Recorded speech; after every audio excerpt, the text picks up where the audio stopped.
Hey guys, so I'm currently sitting on a nice cozy bed in my Airbnb, which is in the basement of a really nice young couple's house. While outside it is bitterly cold and miserable. I think it's fair to say that over the last couple of weeks my life has changed quite a lot. So I'm now a couple of weeks into my freshman year. For those of you studying at home, that's first year US talk. I study over here at IHOPU.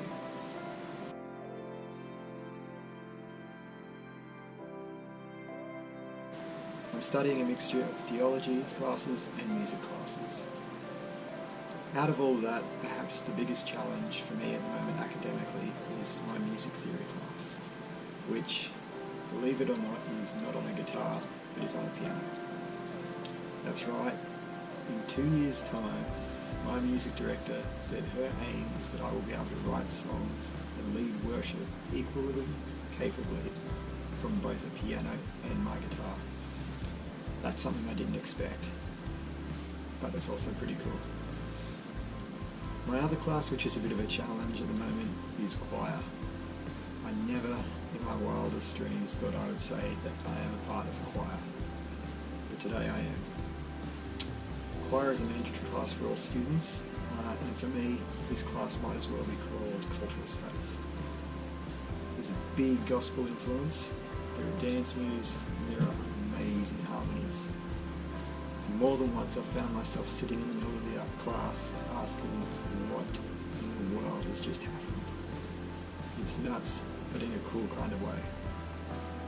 You know, when I think about the last couple of weeks though, they've involved a lot of introductions, a lot of questions, and a lot of finding out about myself and my fellow classmates. I found myself using the words I am a lot during this time. I am Brett. I am from Australia. I am a guitarist. I am a singer. I am a songwriter. I am currently living in an Airbnb, and I am on 2 years leave from work to be here. The focus in each instance has been on what follows those two teeny tiny, almost insignificant words, I am. I mean, they're just there to set up a statement for the third word, aren't they? I mean, that's what everyone wants to talk about. But maybe there's a bit more to it than that. See, in the Bible there's a story that's known as Moses and the burning bush. Now the short version of this story is that God speaks to Moses out of this burning bush and instructs him to go and march on into Egypt, which was the most powerful country at the time, and go up to Pharaoh, who was their leader, and say, let all of the slaves who are working for you go. So Moses says to the bush, look, if I'm going to do this, when I do it, who should I say is sent? Now Exodus 3 verse 14 in the Bible records God's response as follows. It says, and God said to Moses, I am. That's it. There's no third word that follows. I am encompasses everything. And what I've come to realize is that maybe I should pay just a little bit more attention to the I am. After all, it's I am that made me. I am sent me from Australia. Placed in me the creativity and passion to be a worshipper, a guitarist, a singer, a songwriter, and apparently now a pianist. Position me in this nice warm Airbnb and orchestrated for my workplace to support my request to take 2 years off and come here. See, the longer that I'm here, the more that I'm convinced that God thinks much more highly of me than I do of myself.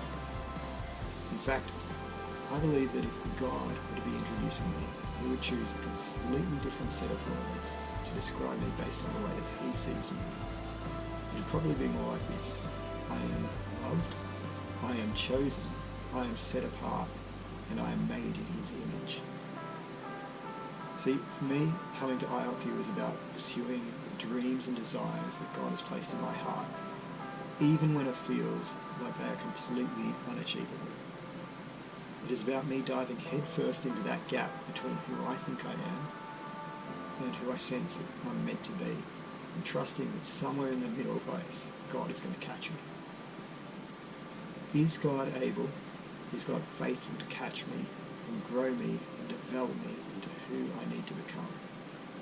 Even if it is here, even if it is on my own, on the other side of the world, far away from family and friends. As God said to Moses all those thousands of years ago, he says to each one of us, including me right now, I am.